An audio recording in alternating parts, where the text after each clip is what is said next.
Very good morning students. स्वागत है आपका अपने अपने YouTube channel the SPS academy में।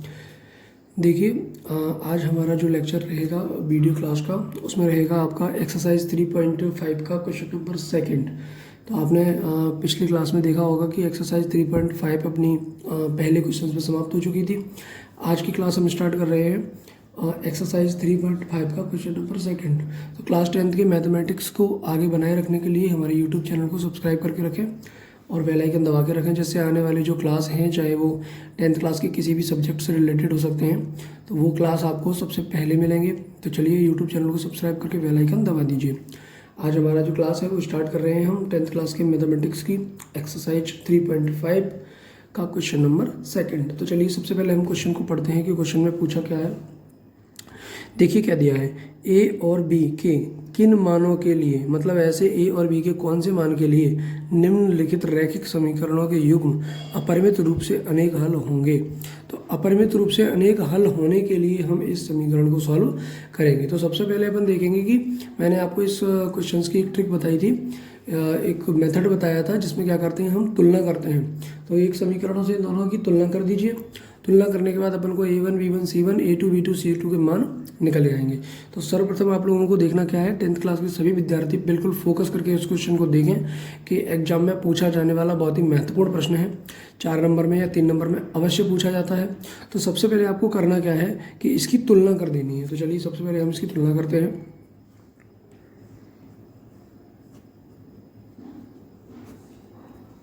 सबसे पहले हम इसकी तुलना कैसे करेंगे वो मैंने आपको पहले ट्रिक में बताया था।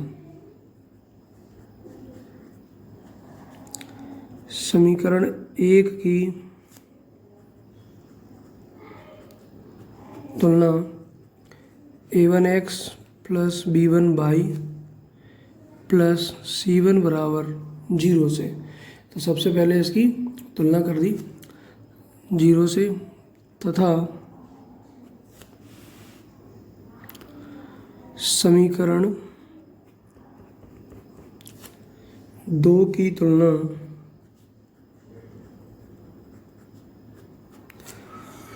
a2x plus b2y plus c2 बराबर 0 से।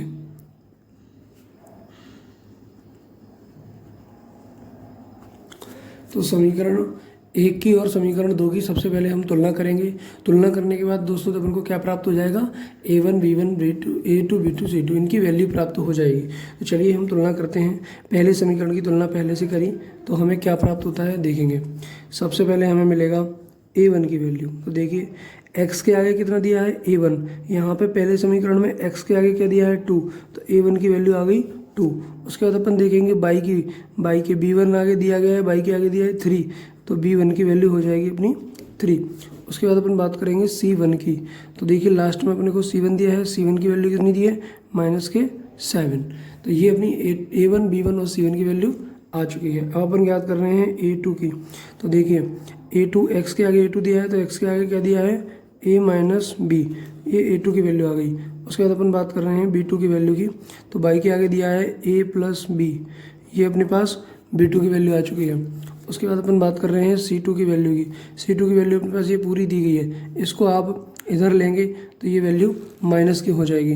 तो आपको क्या करना है, -3a प्लस बी माइनस के 2, ये हो गई A1 B1 C1 और A2 B2 C2 की वैल्यू।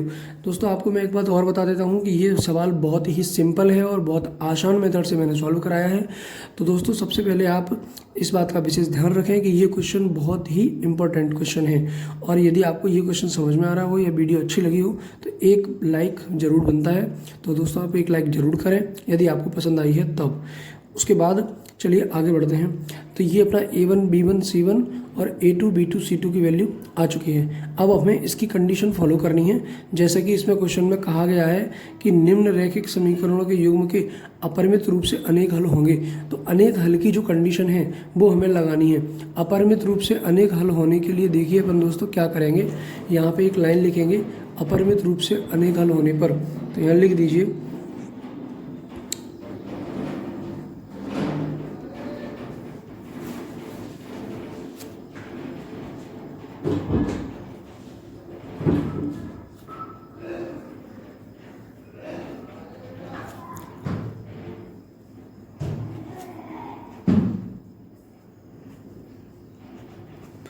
अपरिमित रूप से अनेक हल होने के लिए हमें ये सवाल सॉल्व करना है।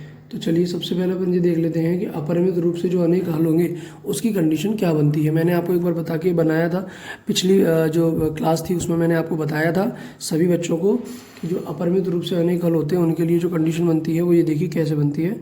A1/A2 बराबर B1/B2 बराबर C1/C2। तो ये बनती है अपनी अपरिमित रूप से अनेक हल के लिए। अब यहाँ पे अपन वैल्यू पुट कर देंगे। तो देखिए सबसे पहले A1 की वैल्यू आप बताइए, ये A1 दिया है, A1 की वैल्यू आप बताइए, ये ऊपर दी गई है। यहाँ से आप सारी वैल्यू इसमें रख सकते हैं। सबसे पहले ये जो वैल्यू दी गई हैं इन्हें आप इस समीकरण में रख दीजिए, क्योंकि अपरिमित रूप से अनेक हल होने का ये जो कंडीशन है इसमें पहले सारी वैल्यू रखी जाएंगी, उसके बाद नए समीकरण बनाए जाएंगे। तो सबसे पहले मैं आपको बता देता हूँ कि इसमें रखना कैसे है। तो A1 की वैल्यू आप रखिए 2, A2 की वैल्यू आप रखिए A-B, उसके बाद बराबर लगाइए, फिर इसमें वैल्यू रखिए। B1 की वैल्यू रखिए आप 3, B2 की वैल्यू रखिए आप A+B, फिर बराबर लगाइए। C1 की वैल्यू रखिए आप -7, उसके बाद C2 की वैल्यू रखिए आप -3A+B-2। ये तीनों वैल्यू आप रख चुके हैं, तीनों वैल्यू आप रख चुके हैं। देखिए अब उसके बाद अपन क्या करेंगे, ये दोनों को सॉल्व करेंगे। तो एक बार करेंगे प्रथम और द्वितीय समीकरण से, और उसके बाद करेंगे फिर अंतिम दो समीकरणों से। तो सबसे पहले आप कंडीशन लगाइए, प्रथम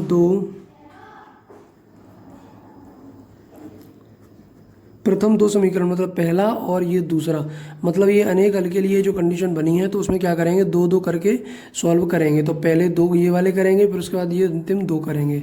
तो प्रथम दो समीकरण से हमें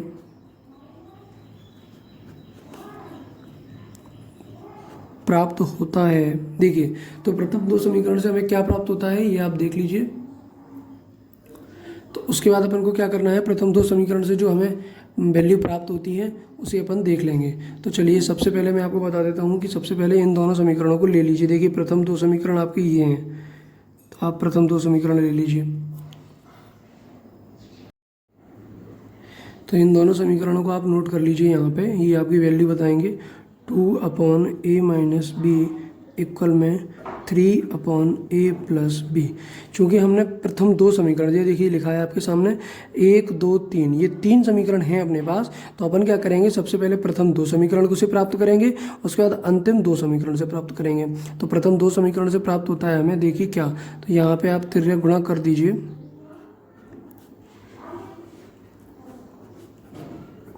तो देखिए A+B का मान गुणा इससे हो जाएगा और 3 का गुणा इससे हो जाएगा। तो करिए 2A+B इक्वल में 3A-B। तो देखिए 2 का मल्टीप्लाई A से करेंगे तो 2A आ जाएगा, 2 का मल्टीप्लाई B से करेंगे तो 2B आ जाएगा, राइट। उसके बाद आप यहाँ आ जाइए 3A-3B। तो इनको सबको एक तरफ ले लीजिए। तो यहाँ पे आपको क्या करना है, 2A + 2B माइनस के 3A + के 3B बराबर 0, ठीक है। उसके बाद अपन देखेंगे कि यहाँ पे क्या हुआ, अपने पास 3A और 2A चला जाएगा तो माइनस का A बचेगा और 2B और ये, तो अपने पास 5B बचेगा इक्वल में 0। तो ये अपना समीकरण तीसरा मिल जाएगा। तो ये अपने समीकरण 3 आ चुका है। अब अपन क्या करेंगे, अभी हमने प्रथम दो चरणों से लिया था, अब अंतिम दो चरण से। तो अंतिम दो चरण अपने कौन से होंगे, ये देखिए ये अपने अंतिम दो होंगे। तो इन दोनों से ले लीजिए। पहले अपन ने क्या किया, प्रथम दो समीकरण से लिया, तो प्रथम दो समीकरण ये दोनों हो गए। उसके बाद अब अंतिम से ले रहे हैं, तो अंतिम से पहले 1 और 2, अब अंतिम से ये 2 हो गए। अब आप यहाँ पर लिख दीजिए अंतिम दो समीकरण से प्राप्त होता है। तो अंतिम दो समीकरण से हमें क्या प्राप्त होता है ये अपन देखेंगे। तो यहाँ पे आप नोट कर लीजिए 3A+B इक्वल में माइनस के 7 अपॉन माइनस के 3A+B माइनस के 2। तो देखिए माइनस से तो माइनस कट जाएगा आपका। उसके बाद अपने पास क्या बचेगा, यहाँ पे वही बचेगा जो तिर्यक गुणा अपन को करना है। तो देखिए तिर्यक गुणा कैसे करेंगे, तो इसका इसके साथ करेंगे और इसका इसके साथ। तो पहले 3 का मल्टीप्लाई इसके साथ आप कर दीजिए, 3 3 जा 9A + 3B माइनस के 6, 3 का मल्टीप्लाई हमने इसके साथ कर दिया है, 7 का मल्टीप्लाई आप इसके साथ कर दीजिए, 7a प्लस 7b ये अपना आ चुका है। उसके बाद अपन देखेंगे क्या करना है कि ये सारी इधर ले लीजिए, 9a प्लस 3b माइनस के 7a माइनस के 7b इक्वल में प्लस के 6। चाहो तो आप 6 को उधर डाल सकते हैं, चाहो तो आप नहीं भी डाल सकते, पर आपको इक्वेशन बनाने के लिए इधर ही रखना पड़ेगा। देखिए 9a में से 7 जाएगा तो ये अपने पास बचेगा 2a, 3b में से ये जाएगा तो अपने पास बचेगा 4b। देखिए 9a में से 7b a गया तो ये अपने पास 2a बचा, ठीक है। उसके बाद 3b में से 7b गया तो ये चूँकि ये माइनस का है तो माइनस के 4b बचे, ये बचेगा माइनस का 6 बराबर 0, राइट। अब इसमें क्या करिए आप 2 से भाग दीजिए, 2 से विभाजित करने पर, चाहो तो आप विभाजित कर सकते हो, चाहो तो आप विभाजित नहीं कर सकते हो। मैंने ये सिंपल बनाने के लिए विभाजित कर दिया है। यदि इसमें सब में 2 का डिवाइड दे देंगे तो ये जो समीकरण है वो छोटा हो जाएगा और सरल हो जाएगा। यदि आप चाहो तो इसमें डिवाइड नहीं भी देना है तो कोई इशू नहीं है। तो आप देखिए इसमें 2 का डिवाइड देंगे पूरे में तो अपने पास आ जाएगा, देखिए 2 से 2 कट गया तो बचा a माइनस 2 से ये 4 कटा 2 बार तो बचा 2b माइनस के 2 3 जा 6 3 इक्वल में 0। ये बन गया अपना समीकरण चौथा। तो ये चौथा समीकरण अपना बन गया है। अब क्या करना है अपन को, प्रथम 2 चरण से हमने जब हल किया तो ये प्राप्त हुआ, प्रथम अंतिम 2 चरण से जब हमने सवाल को सॉल्व किया तो हमें ये प्राप्त हुआ, राइट। अब अपन को क्या करना है, इसके आगे का इक्वेशन देखना है कि आगे इसको सॉल्व कैसे करना है। चूंकि ये अपरिमित रूप से अनेक हल के लिए दिया गया था इसलिए हमने इसको दोनों अपरिमित रूप से अनेक हल के लिए प्रथम 2 समीकरण से और अंतिम 2 समीकरण से इसे हल कर दिया। अब इसका हल करना है, किस प्रकार इसे सॉल्व करेंगे चलिए देखते हैं। चलिए ये अपने पास 2 समीकरण मतलब आ चुके हैं, तीसरा और चौथा। अब इनमें आप a1 b1 c1 की वैल्यू रख लीजिए। वो आपको कहाँ से रखनी है मैं आपको बता देता हूँ। जैसे कि हमने पिछले समीकरणों की तुलना की थी उसी प्रकार इनकी भी अपन को तुलना करनी पड़ेगी, उसके बाद अपने इनके मान निकल के आएंगे। तो चाहो तो आप तुलना करके रख सकते हो या आप डायरेक्ट रख सकते हो। डायरेक्ट का मतलब ये होता है a1 b1 c1, तो c1 की वैल्यू यहाँ नहीं दी गई है तो उसे अपन 0 मान लेंगे, a2 b2 c2। तो आप यहाँ पर डायरेक्ट मान रख लीजिए। a1 का मान आ जाएगा अपना 1,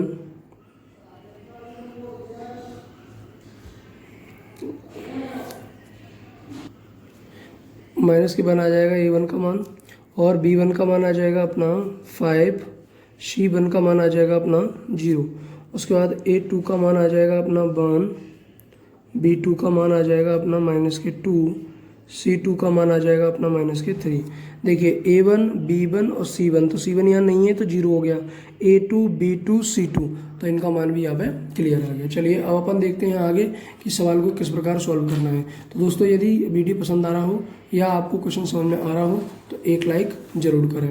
चलिए अब अपन इसमें शुरुआत करते हैं कि इसको हल किस प्रकार करना है, मतलब ये कि किस प्रकार से ये सॉल्व होगा और किस प्रकार इसका जो मेथड है वो बताया जाएगा। तो चलिए इसके लिए हमें क्या करना है, सबसे पहले हमें ये देखना है कि इसमें पूछा क्या गया है और इनकी वैल्यू कैसे रखी जाएगी। तो चलिए सबसे पहले अपन इस चीज़ की शुरुआत कर देते हैं। तो चलिए एक बात और मैं आपको विशेष तौर से बता दूं कि चैनल को सब्सक्राइब करके सुखैर रखें, जिससे आने वाला जो लेक्चर होगा वो आप पर सबसे पहले पहुंचेगा। तो चलिए अब अपन इसमें वही करेंगे हल। तो हल करने के लिए हमें एक फॉर्मूला बताया गया था x बाई और 1। तो x बाई 1 वाला जो फॉर्मूला है वो यहाँ पे अपन को अप्लाई करना है। चूँकि यहाँ पे x और y नहीं दिए गए हैं तो यहाँ पे हम a और b का इस्तेमाल करेंगे। चूँकि यहाँ पे a b दिए गए हैं तो अपन यहाँ पे a और b का इस्तेमाल करेंगे। तो अब देखेंगे हल कैसे करना है। तो यहाँ पे करना है a के अपॉन में बराबर b के अपॉन में बराबर 1 के अपॉन में। तो यहाँ 1 ही रहेगा। तो देखिए यहाँ पे क्या करना है, B C minus B C, C A minus C A B minus A B, ठीक है। तो ये दोनों का फॉर्मूला बन चुका है। यहाँ मैंने आपको एक नंबर बताया था 12 21 12 21 12 21। इससे क्या होगा, ये फॉर्मूला बन के अपना तैयार हो जाता है। ये फार्मूला बनाने का सबसे सिंपल और जो सबसे सरल तरीका है वो ये है कि आप यहाँ पे जिस प्रकार इसमें दिया गया है उसी प्रकार आपको यहाँ पे ए बी या एक्स और वाई रखना होता है। उसके बाद अपन शुरुआत करते हैं, जैसे कि मैं एक फ़नी जो उसका मैंने शॉर्ट ट्रिक है वो बनाया भी था कि जो बक बक मतलब बी सी बक बक, का मतलब सी ए काका, अब, तो बक बक काका अब, तो मतलब काका से कहा जा रहा है कि अब तुम बक बक करो। तो यहाँ पे आ गया अपना BC मतलब बक बक, CA काका, अब मतलब अब करिए। ठीक है, चलिए, तो ये अपना फॉर्मूला बन के तैयार हो जाता है। अब अपन इसमें क्या करेंगे, वैल्यू पुट करेंगे। तो चलिए वैल्यू पुट करते हैं। तो यहाँ पे आ जाएगा A के अपॉन में B1, तो B1 की वैल्यू कितनी है अपने पास भाई 5, तो B1 की वैल्यू आप रख दीजिए यहाँ पे 5। उसके बाद C2 की वैल्यू अपने पास आ गई -3, माइनस का माइनस लगाइए ये वाला यहाँ पे। B2 की वैल्यू देखिए यहाँ पे -2 आ गए। C1 की वैल्यू आ गई यहाँ पे 0, राइट। उसके बाद अपन बात करेंगे B1 की, तो B के नीचे देखेंगे अपन, C1 की वैल्यू है 0, A2 की वैल्यू अपने पास आ रही है 1, माइनस C2 की वैल्यू आ रही है -3 और A1 की वैल्यू आ रही है -1, राइट। उसके बाद अपन बात कर रहे हैं 1 की, तो 1 के नीचे देखेंगे A1 की वैल्यू है -1, B2 की वैल्यू है -2, माइनस लगाएंगे यहाँ पे ये वाला, A2 की वैल्यू अपने पास आ रही है 1 और B1 की वैल्यू आ रही है अपने पास 5। अब अपन इसको करेंगे सॉल्व कि किस प्रकार इसका आंसर आना है। तो देखेंगे A1 अपॉन, तो इसका क्या आ जाएगा, ये देखिए किस प्रकार आएगा, तो माइनस और माइनस ये वाला प्लस हो जाएगा, तो ये आ जाएगा अपना माइनस का 15, चूँकि ये 0 हो चुका है। उसके बाद अपन बात करेंगे B की, तो देखेंगे यहाँ पे ये आ जाएगा, ये 0 हो जाएगा और ये हो जाएगा अपना -3, तो ये आ जाएगा अपना -3, राइट। उसके बाद अपन बात करेंगे यहाँ पे आ जाएगा 1/2, 1 ज़ा 2 आ जाएगा, ये प्लस का होगा और -5 आ जाएंगे, तो ये आ जाएगा अपना -3, राइट। तो अब अपन एक बार इसको थोड़ा सा शॉर्ट और कर देते हैं। देखिए किस प्रकार, A1 upon -15, B upon -3 equal में 1 अपॉन -3, तो ये अपना आ चुका है -3। तो चलिए अब इन्हें अपन क्या सॉल्व करेंगे, A के मान के लिए और B के मान के लिए। तो देखिए किस प्रकार से करना है। तो सबसे पहले यहाँ लिखेंगे A के मान के लिए, A के मान के लिए क्या करना है, B वाले को छुपा दीजिए, B आपको इग्नोर करना है, इसको ले लीजिए। A अपॉन -15, 1 अपॉन -3, इनका कर दीजिए आप तिर्यक गुणा। ठीक है, तो -3A इक्वल में -15 आ जाएंगे, क्योंकि इसका मल्टीप्लाई इससे करेंगे तो -3 है, इसका इससे करेंगे तो ये माइनस से माइनस कट जाएगा। अपन को क्या करना है, 3A इक्वल में 15, A इक्वल में 15 अपॉन 3, 3 5 जा 15, तो A इक्वल में आ गया अपना 5। तो ये तो अपनी A की वैल्यू आ चुकी है। अब अपन क्या करेंगे, B के मान के लिए लेंगे, तो यहाँ पे लिख दीजिए B के मान के लिए। तो देखिए B के मान के लिए क्या करना है, तो B वाला ले लीजिए यहाँ पे, तो A वाले को इग्नोर कर दीजिए। तो ये ले लेंगे B अपॉन -3 और 1 अपॉन -3, तो ले लीजिए B अपॉन -3, 1 अपॉन -3। तो ये आ चुका है अपना, माइनस से माइनस यहीं काट सकते हैं आप, तो 3B इक्वल में 3, B इक्वल में 3 अपॉन 3, तो यहाँ पर रख दीजिए आप। उसके बाद आप इसे काट दीजिए, तो B की वैल्यू आ जाएगी अपनी 1। ठीक है, तो ये दोनों वैल्यू अपने पास आ चुकी हैं। इन वैल्यूज़ को आप एक साथ रख सकते हो। A का मान आ गया अपने पास 5 और B का मान आ गया अपने पास 1। ये अपना होता है उत्तर। चलिए, तो ये वीडियो अपना क्लास समाप्त होता है। तो आप जो नेक्स्ट लेक्चर होगा वो अपना नेक्स्ट क्लास में रहेगा। तब तक आप अपना ख्याल रखें और सुरक्षित रहें। एक बात विशेष तौर से बताना चाहूँगा कि यदि वीडियो पसंद आया हो या आपको सवाल समझ में आया हो या आप ऐसे क्वेश्चन से इंटरेस्टेड हैं या आप 10th क्लास से स्टूडेंट्स बिलोंग करते हैं, तो आप हमारे चैनल को सब्सक्राइब करके रखें और बेल आइकन दबा के रखें और अपने दोस्तों के साथ ज़्यादा से ज़्यादा शेयर करें, ताकि जो बच्चे कोविड-19 के कारण कोचिंग्स अटेंड नहीं कर पा रहे हैं उन तक हमारा वीडियो लेक्चर जरूर पहुँचना चाहिए, ताकि वो अपने परीक्षा में सफलता प्राप्त कर सकें। आने वाले समय में हम बोर्ड एग्जाम से related sample paper and gas paper plus 20 ऐसे क्वेश्चंस रिलीज करेंगे जिससे आपके बोर्ड एग्जाम में 95% क्वेश्चंस आने के चांसेस रहेंगे। तो ऐसे कई लेक्चर्स को अपने मोबाइल पर पाने के लिए हमारे यूट्यूब चैनल को सब्सक्राइब करके रखें और बेल आइकन दबा के रखें। और अगर किसी प्रकार का आपको कोई अदर क्वेश्चंस पूछना है तो आप हमारे किसी भी वीडियो पर कमेंट करके पूछ सकते हैं या हमारे स्क्रीन पर दिए हुए व्हाट्सएप नंबर पर हमें आप संपर्क कर सकते हैं। चलिए, नेक्स्ट मुलाकात अपनी नेक्स्ट लेक्चर के साथ होगी। तब तक आप अपना ख्याल रखें, सुरक्षित रहें। धन्यवाद।